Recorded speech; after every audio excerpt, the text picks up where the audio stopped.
We learned this week that the UK's Conservative Party is, despite what would appear mountainous evidence to the contrary, capable of learning from its mistakes.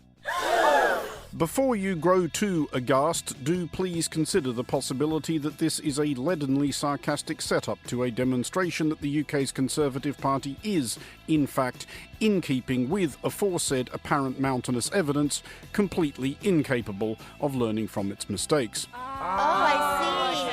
Sure, I get it now. Yeah. For we learned that after launching their election campaign at a quarter of Belfast, named after the world's most famous wrecked ship, Prime Minister, we are just yards away from where the Titanic was built and designed. Are you captaining a sinking ship going into this election?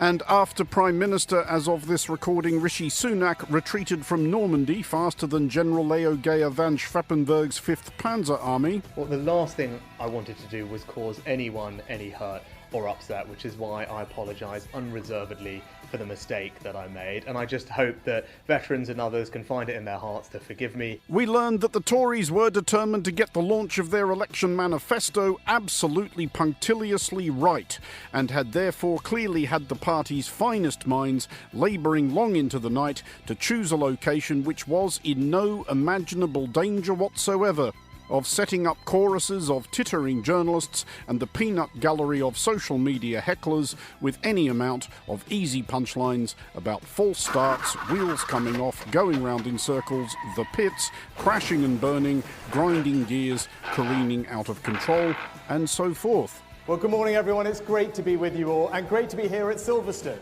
Nowhere better, in fact, to mark the fact that our economy has truly turned a corner. 3 weeks to go, still time for a campaign relaunch at Little Bighorn. And on the subject of American leadership... Oh, no. We learned that former US President and recently and amusingly convicted criminal Donald Trump had taken time out from choosing the curtains for his cell to burble at a medium-sized gathering of squinting yokels in the Nevada sunshine. During which we learned that... well... By the way, a lot of shark attacks lately. Do you notice that? A lot of shark... I watched some guys justifying it today. Well, they weren't really that angry. They bit off the young lady's leg because of the fact that they were not hungry, but they misunderstood who she was. These people are crazy. He said there's no problem with sharks. They just didn't really understand a young woman swimming now really got decimated, and other people too. A lot of shark attacks. So I said, so there's a shark 10 yards away from the boat. 10 yards.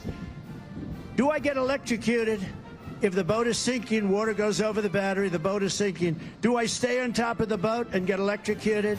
Or do I jump over by the shark and not get electrocuted? There was some yards more of this, from which we think we might have learned the reason that Trump's attorneys at his most recent trial were somewhat cagey about letting him testify under oath, though whether or not they most feared Trump perjuring himself or committing contempt of court by bewildering the jury to death is difficult to discern. Still, we learned a fair bit more about the nuances of American justice, as we learned that it turns out that there are some circumstances in which American conservatives are all aboard for gun control.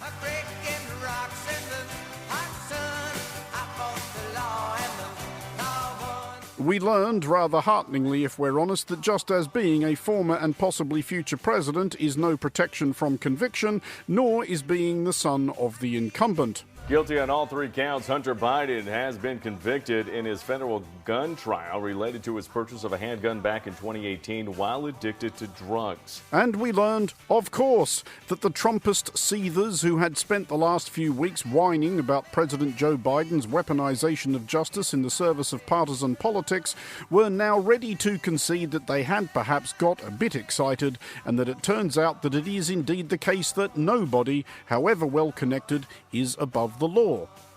Or not. And this gun trial has been a major sideshow from the Department of Justice to distract from those real crimes and to dupe the American people into believing we have an equal system under law. We absolutely do not. And if we did, President Trump would never have been charged with the crimes that all of these Democrat prosecutors across the country are bringing against him. So we learned, and you might want to write this down, it gets complicated, that Joe Biden has railroaded his own son in order to enhance the illusion that he has not weaponized justice in the service of partisan politics. It's a thought.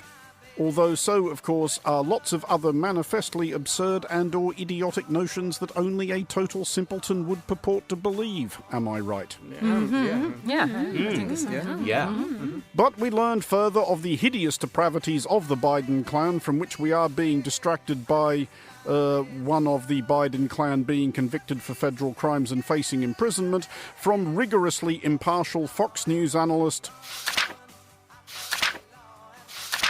Lara Trump. It's not just criminality we're worried about with the Biden family, it's national security we're concerned about. We need to know as American citizens that when Joe Biden, as president of the United States, is making decisions for this country, he's made decisions based on what's best for the American people and not what's best for the bank account of the Biden family. And yes, just imagine a president of the United States leveraging that lofty and sacred office to line his own pockets.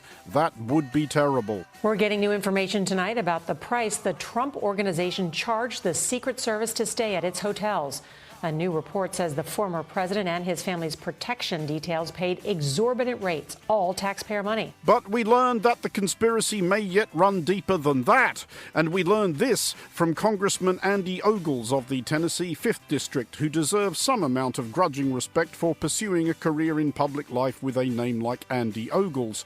Though, if you'll permit us a deviation from the point, he is, as is everybody, a lightweight next to this guy. Today, former Congressman and Ambassador Dick Sweat endorsed the current primary frontrunner. Let's hear it for Dick Sweat.